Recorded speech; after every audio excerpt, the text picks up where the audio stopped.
In the spring of 1315, a farmer living in northern France looked up at the sky and waited. He had sown his grain weeks earlier.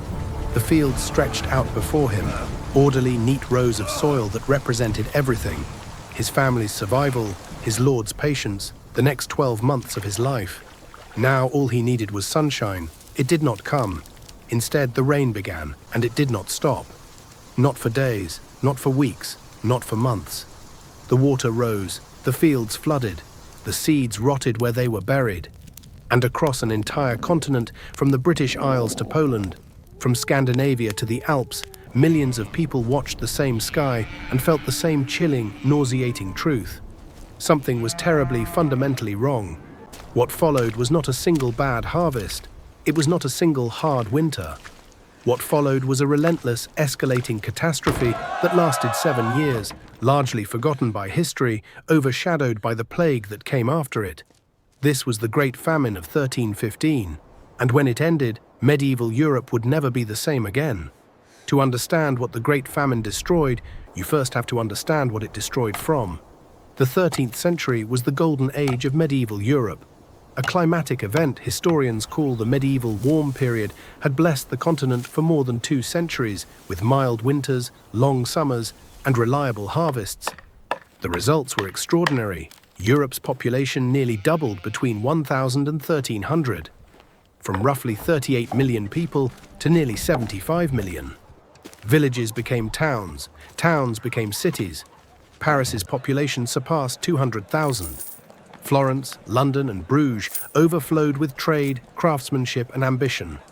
Great Gothic cathedrals were rising: Notre Dame, Cologne, Salisbury, like stone fingers reaching toward a heaven that truly did seem benevolent to medieval eyes. The agricultural system expanded to feed this growing population, pushing cultivation onto marginal lands: hillsides, drained marshes, thin forest soils. Every acre that could be farmed was farmed. Every mouth that could be fed was fed. But this prosperity rested on a knife's edge. Medieval agriculture had almost no buffer. Peasants, who made up roughly 90% of the population, lived harvest to harvest. A good year meant full bellies and seed saved for spring. A bad year meant hunger. 2 bad years in a row meant disaster. And no one, not the church, not kings, not the greatest scholars of the age, had any framework for understanding what was coming. The margin for error was 0, and error was inevitable. Climate historians have reconstructed what happened in 1315 with extraordinary precision. A volcanic eruption, possibly from Mount Tarawera in New Zealand, or from an as-yet unidentified source, had released sulfur dioxide into the upper atmosphere in the preceding years. The particles spread, thinning sunlight across the northern hemisphere. Temperatures dropped, ocean currents shifted. The jet stream, the vast invisible river of air that governs European weather, bent and slowed.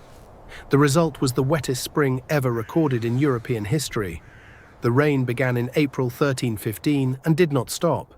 It fell through May, June, and July, the months when grain needed warmth and dryness to mature. Soil that should have been firm turned to mud. Fields that should have been golden turned into stagnant water. Hay needed to keep animals alive through the winter could not dry. Salt used to preserve meat could not be produced from flooded coastal marshes. Everything that made the medieval food system function began to fail simultaneously, like a machine whose every gear had locked at once. The harvest of 1315 was catastrophic. In some parts of England, yields fell by as much as 70% compared to normal years. In Flanders, grain prices tripled within months. Across France, historians began using a word they rarely employed: famine. And then 1316 arrived, and the rains returned. What made the Great Famine uniquely horrific in history was its duration. The Black Death killed people with terrifying speed, in weeks, sometimes in days. The Great Famine, by contrast, destroyed people slowly, over years, wearing them down through thousands of small deprivations. First came price shocks. In London, a bushel of wheat that had cost 5 shillings in 1314 cost 40 shillings in 1316. Bread, the basic, irreplaceable food of medieval life, first became unaffordable for the poor, then scarce for the middle classes, and eventually difficult to obtain reliably even for the rich. When King Edward II of England travelled with his royal retinue to St. Albans in August 1315, he could not find enough bread to feed his own household. If even a king could not eat, the condition of ordinary people was almost unimaginable. Then came the animal deaths. Animals that had survived the wet summer now faced winter without sufficient fodder. Cattle, sheep, and horses died by the millions across Europe. These deaths were not sudden, but slow, unfolding over weeks as the animals weakened, collapsed, and finally fell. A disease called murrain spread among the surviving herds and may have killed as much as 80% of cattle and sheep in some regions.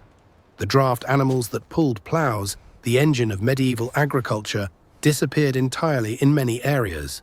Without animals, fewer fields could be plowed for the next sowing.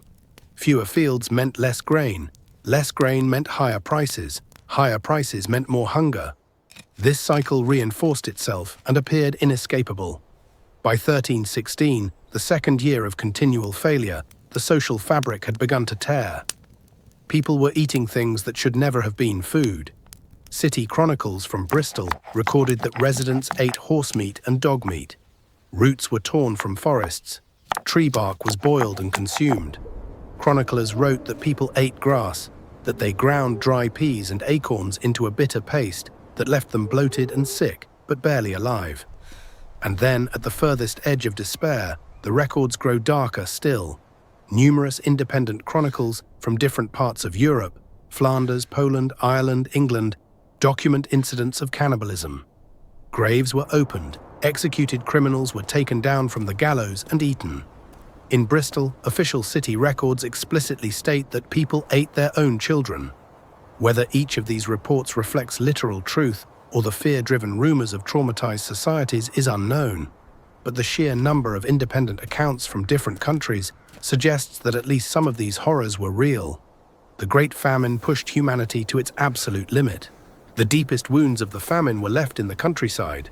Today, when walking through forests in the rural areas of England, France, or Germany, you will occasionally notice something strange: geometric patterns on the ground, low ridges where walls once stood, rectangular pits that were once cellars, the faint ghost lines of a street plan buried for centuries beneath leaf cover. These are deserted medieval villages, thousands of them across northern Europe, that were abandoned during the catastrophic years of the early 14th century and never resettled. Historians estimate that England alone lost more than 3,000 villages to famine, plague, and the social upheaval that followed. Each one represents a community made up of real people and families, with names, histories, and relationships that ceased to exist as a functioning group. Although mortality in the countryside was slower than in the cities, in many ways it was more total. Cities could receive emergency grain shipments from distant ports. A remote village had nothing except its own fields. When those fields failed, the village died. Contemporary sources describe the landscape of the famine-stricken countryside as genuinely eerie, fields standing unharvested because everyone capable of work was too weak to reap them. Animals wandering unattended through abandoned farmyards, roads overgrown with grass, mills silent, churches empty. The medieval landscape, carefully managed for centuries, reverted to wilderness within a few years. For medieval Europeans, every disaster had a meaning. God was not absent from the world. On the contrary, he intervened actively and constantly in it. Rain fell or did not fall because he willed it. Crops grew or withered according to his judgment. An event of this scale, this duration, this universality could only be interpreted as divine punishment on a continental scale. The Church's response was immediate and sincere. Priests organized processions through the streets of famine-stricken towns, carrying holy relics and praying for intercession. Bishops ordered special masses. Penitential movements resembling flagellation emerged. Groups of people publicly whipped themselves in the streets, offering their suffering as a bargain with heaven. Take our pain and end this. But the prayers were not answered. The rains continued, and this led to a crisis that went far deeper than hunger. For centuries, the Church had offered medieval Europeans a coherent explanation for everything. Suffer here and earn heaven. Pray correctly and God will hear. Follow the rules of faith and the universe will make sense. The Great Famine, arriving without warning and continuing mercilessly despite every prayer, planted a seed of doubt in the European consciousness. It would take another century for that seed to fully bloom, but when it did, it would become the Reformation. When it became clear that God was not listening, people sought human explanations. And within the fearful, desperate logic of a starving society, human explanations meant human blame. Jews were accused of poisoning wells and hoarding grain. Foreigners were attacked. Accusations of witchcraft multiplied. Communities that had lived together for generations turned on their most vulnerable members with a savagery unleashed when famine stripped away the thin veneer of civilization. By 1322, the rains finally eased. Harvests slowly recovered. The immediate crisis passed, but the Europe that emerged after the Great Famine was not the same Europe that had existed at its beginning. The demographic damage was immense. Historians estimate that between 10 and 25% of Northern Europe's population died during the famine years. Millions of people lost their lives in less than a decade. But the scale of human loss was far greater than the death toll suggests. Children who survived the famine years often suffered permanent developmental damage caused by malnutrition. Stunted growth, weakened immune systems, diminished cognitive development. An entire generation entered adulthood already weakened, already damaged. Agricultural infrastructure had been shattered. Livestock herds built up over generations had largely vanished. Fields cultivated for centuries lay abandoned. The carefully constructed network of manors, mills, and market towns that had fed Europe's rapidly growing population was fragmented, and in some regions irreparably broken. And just 27 years after the famine finally ended, something worse arrived. In 1347, 12 Genoese ships docked at the port of Messina in Sicily. The sailors aboard were dead or dying from a strange and terrifying disease. The Black Death had arrived in Europe. It encountered a continent that had not yet fully recovered. The population was still a demographically depleted mass. There was a peasantry whose bodies had been weakened by years of malnutrition. There were agricultural systems with no resilience, no surplus, no buffer. The Great Famine had stripped medieval Europe of everything it needed to withstand what came next. The plague may have killed as much as 50% of Europe's population. It was the greatest demographic catastrophe in human history. But the ground had been prepared. The Great Famine had made Europe uniquely and catastrophically vulnerable, and history rarely credits it with this role. The Great Famine of 1315 is one of the most forgotten great disasters in history. It has been overshadowed by the more dramatic, more sudden, and more easily visualized Black Death. Famine moves slowly. It has no single cause or single image. It accumulates. It is a grinding process. It does not lend itself to clean storytelling. And yet, this is precisely what makes it so important today.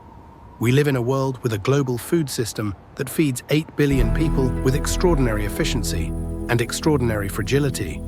A system dependent on stable weather patterns, reliable seasons, predictable growing conditions. A system whose supply chains stretch across continents, where disruption in one region spreads to markets worldwide within days. The medieval warm period ended. The rains came. A system that appeared strong, established, and capable collapsed within a single growing season. Recovery took years, and it never fully recovered before the next disaster arrived. The medieval farmer who looked up at the sky in the spring of 1315 could not have known what was coming. He had no satellites tracking ocean temperatures, no climate models forecasting seasonal anomalies, no international emergency response system. We have all of these. The Great Famine that occurred 7 centuries ago still asks us whether we are using these resources wisely enough. History does not repeat itself, but it rhymes, sometimes in ways that cannot be ignored. The Great Famine is one of those rhymes, and it would be wise for us to learn its melody.